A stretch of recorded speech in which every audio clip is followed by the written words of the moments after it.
नमस्कार दोस्तों, एक बार फिर से आपका हमारे चैनल पर स्वागत है। आज हम मिस्र के पिरामिड के बारे में कुछ रोचक तथ्य लेकर आए हैं। मिस्र के रहस्यमय पिरामिडों के बारे में कई दंतकथाएं प्रचलित हैं। इनमें सबसे विशाल है फरोह खुफू का पिरामिड, जिसे गीज़ा का महान पिरामिड के नाम से जाना जाता है। इसके बारे में कुछ नई बातें पता चली है। फरोह खुफू का गीज़ा पिरामिड बेहद विशाल है। इसकी ऊंचाई 450 फुट है। इसका आधार 13 एकड़ में फैला हुआ है। इसी के नीचे रहस्यमय दुनिया का रास्ता छिपा हुआ है। दरअसल इस विशाल पिरामिड के अंदर अभी तक 3 तहखाने मिले हैं, जिन्हें नाम दिया है आधार का तहखाना, राजा का तहखाना और रानी का तहखाना। लेकिन इन तहखानों से कोई ममी नहीं मिली है, जबकि इनका निर्माण फरोह खुफू और उनकी रानी की ममी यानी संरक्षित शवों को रखने के लिए बनाया गया था।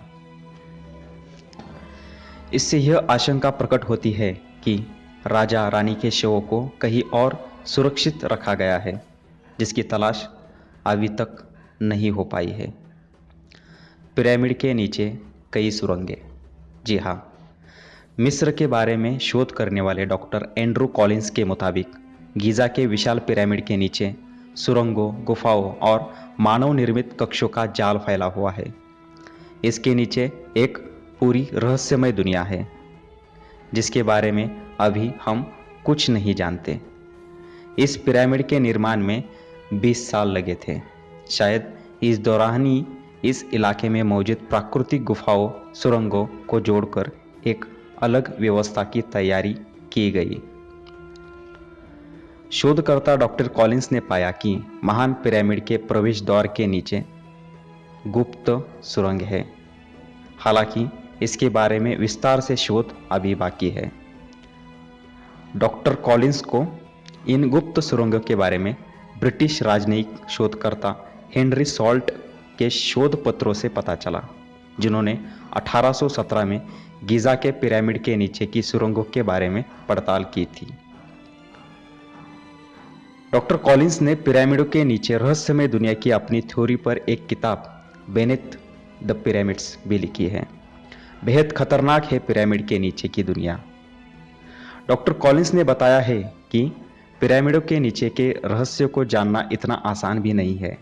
सबसे पहले तो उसके बारे में जानना ही मुश्किल है, क्योंकि इन्हें बेहद गुप्त रूप से बनाया गया है। डॉक्टर कॉलिंस को इनके बारे में तब पता चला जब उन्होंने चट्टान के बीच में एक दरार की पड़ताल करनी शुरू की, जिसके बाद उन्हें पता चला कि वह एक विशाल गुफा में जाकर खुलती थी।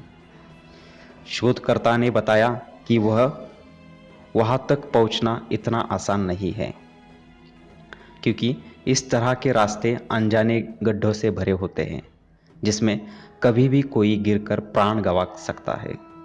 इसके अलावा 4500 साल पुरानी इन सुरंगों में चमगादड़ों की बस्ती बस गई है। इसके अलावा उसमें जहरीली मकड़ियाँ और दूसरे जहरीले जीव भी मौजूद हैं, जो कि किसी के लिए भी घातक साबित हो सकते हैं। पिरामिड जितना ही रहस्यमय, उसका रक्षक। गीज़ा के महान पिरामिडों के पास उसका रक्षक द ग्रेट स्फिंक्स भी मौजूद है, जो कि 73 मीटर लंबी और 20 मीटर ऊंची बेहद आश्चर्यजनक मूर्ति है। माना जाता है कि इसे पिरामिड के रक्षक के तौर पर बनाया गया है। 4000 साल पुरानी इस विशाल मूर्ति को एक ही पत्थर से तराश कर बनाया गया है। स्फिंक्स दुनिया की सबसे विशाल एकल पत्थर मूर्तियों में से एक है। इस मूर्ति का चेहरा स्त्री जैसा है, जबकि बाकी का पूरा शरीर शेर का बनाया गया है।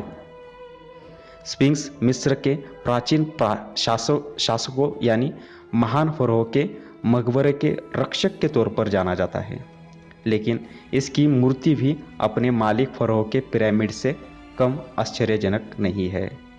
गीज़ा के स्फिंक्स की पूंछ के नीचे एक गहरा छेद है, जो माना जाता है कि विशाल चैम्बर से जुड़ा हुआ है। शोधकर्ताओं का मानना है कि स्फिंक्स के प्रतिमा के पास एक और छोटा चैम्बर है, जो कि विशाल चैम्बर से जाकर जुड़ता है। स्फिंक्स का निर्माण पिरामिड से दूर किया गया है। पुरातत्व विज्ञानियों का मानना है कि गीज़ा के पिरामिड के नीचे गुफाओं और सुरंगों का जाल बिछा हुआ है। यह एक तरह के मौत के बाद की दुनिया की तरह तैयार की गई है। स्फिंक्स के नीचे का सीक्रेट चेंबर का कनेक्शन पिरामिड के नीचे की धरती के अंदर की दुनिया से जरूर होना चाहिए। कैसे खुलेगा मौत की दुनिया का राज? मौत की दुनिया का राज खोलने के लिए कोशिश वैज्ञानिक तरीके से जारी है। जापान के क्योशो यूनिवर्सिटी में रेडिएशन मेट्रोलॉजी डिपार्टमेंट के शोध के मुताबिक पिरामिड के अंदर के रहस्य का पता लगाने के लिए मियॉन रेडियोग्राफी सबसे कारगर तकनीक है। मियॉन सब एटॉमिक पार्टिकल है जो कि 600 मीटर मोटी चट्टानों से भी गुजर सकती है। मियॉन किरणों की मदद से गहरे चट्टानों में मौजूद गुफाओं और उसके स्ट्रक्चर के बारे में एक्सरे की तरह प्रिंट निकालना संभव है। क्यूशू यूनिवर्सिटी के पिरामिडों के रहस्य का उद्घाटन करने के लिए जनवरी 2020 में स्कैन पिरामिड्स प्रोजेक्ट की घोषणा की थी, लेकिन मार्च तक काम होने के बाद कोरोना संकट के कारण इस पर रोक लगाई गई। मार्च तक की स्टडी के बारे में अभी जानकारी सामने नहीं आई है, लेकिन अब कोरोना त्रासदी का असर थोड़ा कम होने के बाद मिस्र की अंतर्राष्ट्रीय उड़ानें फिर से शुरू हो गई है, जिसके बाद स्कैन पिरामिड्स के प्रोजेक्ट पर भी जल्दी काम शुरू हो जाएगा और हमें पिरामिड के कुछ अनजाने अनसुलझे तथ्यों के बारे में पता लग जाएगा। ये थी आज की जानकारी। अगर अच्छी लगी तो लाइक कीजिए, शेयर कीजिए और सब्सक्राइब कीजिए।